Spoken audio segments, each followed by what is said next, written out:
I want to show you how to make homemade bread. There's thousands of bread recipes out there with different flours. Some have fresh yeast, some have dried yeast, some have no yeast. And there's so much choice, but I want to give you the most basic one because there's so many of you that have never made bread before. This recipe I'm going to give you now is an absolute classic. It's so simple. We've got really humble ingredients. So first of all, get yourself 650 millilitres of tepid water. That means kind of like warmish. And we're going to put that into a large bowl. And I'm going to add 1 sachet of dried yeast. Give it a nice little mix up with a fork. If you want to put a little pinch of sugar in there or a little honey, you can do that as well. It just helps to wake the yeast up. And if you leave it for a couple of minutes, you'll see the bubbles starting. Now those bubbles are carbon dioxide. Okay? And that carbon dioxide will become the little bubbles in your spongy bread. And listen, if you haven't got yeast, please don't worry about it. You can make flatbread. Fantastic. So we've got 1 kilo of strong flour that we're going to add into this water. So I'll add most of that kilo, holding just a little bit back. And I'm simply going to mix it up with a fork. So I'm using a fork at the moment because it keeps your hands clean. I'm going to give it a nice pinch of salt. You definitely don't want bland bread. So keep using the fork until the very last minute. And then you can use your hands. Now look, whether it's adults or kids, this is a brilliant thing to do. So you can see it's getting sticky. So if you get sticky hands, just take some of that flour and dust your hands down, move it around, and we can pretty much clean the side of the bowl. Punch it, move it, knead it. There's no real right or wrong way. Just keep it moving. I think a lot of people are really scared of making bread, and it's so easy. So look, let's get that bowl out. Give it a little dusting with my hand. And let's knead. So just keep moving the dough. We want the dough to be elastic. Now, I can get rid of this board.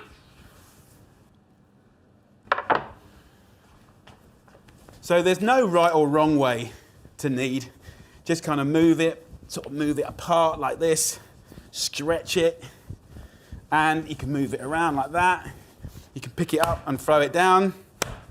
But you know what? If you've got kids, it's a fun thing to do. It's an activity. All the different flavours you can do, the shapes, the sizes. In a tin, on a tray, in a cheesecake mould, little ones, big ones. Do you flavour it? Do you take leftovers and put it inside a bread? Do you do pizza, pizzetta, focaccia, calzone? Like, there's so many different things you can do. And I think now more than ever, it's quite nice to do this. Something that feels really therapeutic. And I know it might sound like I'm being a little bit romantic, but I think if we can achieve anything in these times of change, it's like clawing back some of our reliance on convenience. So look, just keep kneading it. Actually, I can already feel the yeast working. Why? Because it's warm. Now, I think it's had a good knead.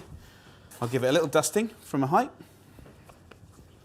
I'll use my 2 hands just to go underneath it like this. A little bit of flour on top. Just put your hands underneath it like that to create a little ball. And then, my friends, there's your dough. That's going to double in size, like that. It's going to be amazing. Let me show you. So I'll put this in a bowl, like that, and we'll cover it with like a damp cloth. And in about an hour, hour and a half, this will happen. And have a little look. Same quantity, same recipe. Look at that. Very cool. Look at the comparison. So what we want to do is now knock it back, okay? So we'll do that by punching it like that, and you'll see it just like boof, collapse. Now in that hour, hour and a half, it's developed flavour. So more flavour, more texture. I'll let this prove, but let me show you what we want to do to this. Once you've knocked it back, you know, you can just take that out. We'll give it another little short knead, just for a second. You can see all the little bubbles, see?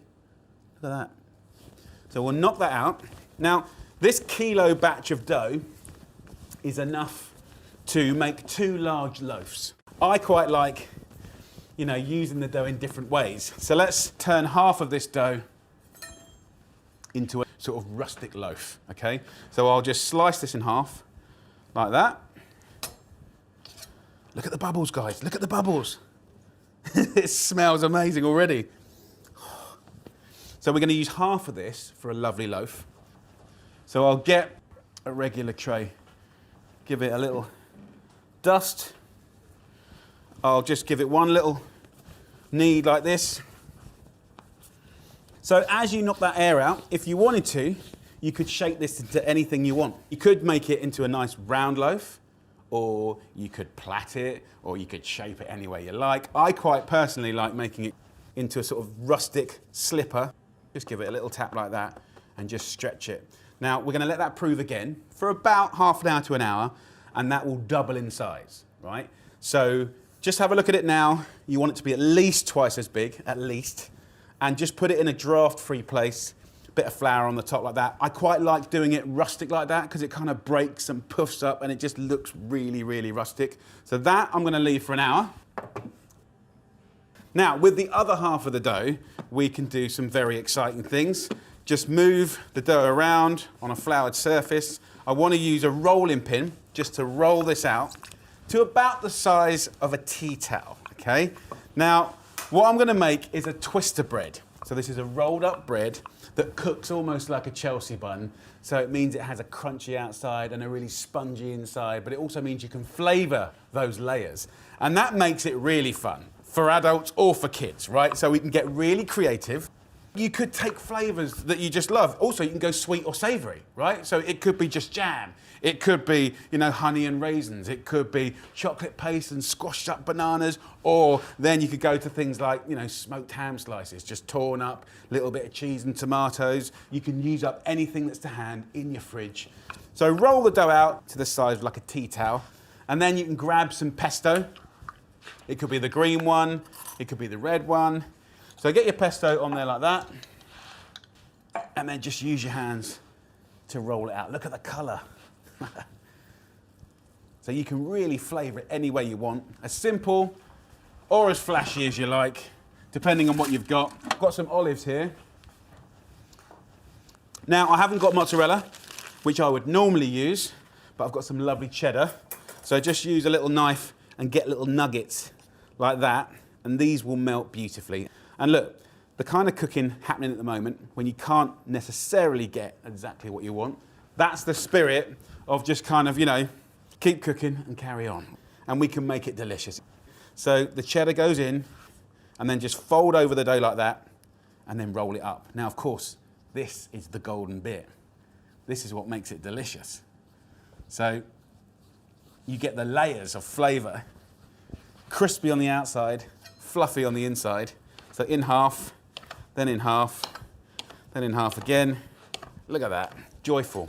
So, get a little pan like this. Have a look at the inside, guys, come on. This is the joy of it, right? It's fantastic. So in we go. And what's nice is even the little gaps that you get, it'll all prove into each other. Okay, so we're done. So let this prove until it's doubled in size, along with the rustic loaf, and then I'll bang them both in the oven and show you what it looks like. Home cooked bread, hallelujah. Okay, so the room smells absolutely incredible. I proved those two breads until doubled in size, then whacked them in the oven at 180 degrees Celsius for about 35 minutes. And here goes. This is our lovely rustic loaf. Look at that, really beautiful, very simple. And of course, you can use that for so many things. From your standard bread, the ultimate toasty, you know, but leftovers, croutons, you can do loads of things. And then here is the twister bread. Let's just slip it out, slide it. Look at that, you can see it falling apart, guys, look. So what we've created is something a bit different, something a bit fun. I think we could all do with a bit of that, right? But then if you look in here, if you just kind of like peel it away, see how it just kind of like cooks into each other, but then you pull it away, and then you can almost unwind it. Delicious. It's all about combos, right? So we've taken really humble ingredients, right? Flour, water, making bread, a simple basic bread. Then we've had a bit of fun with it.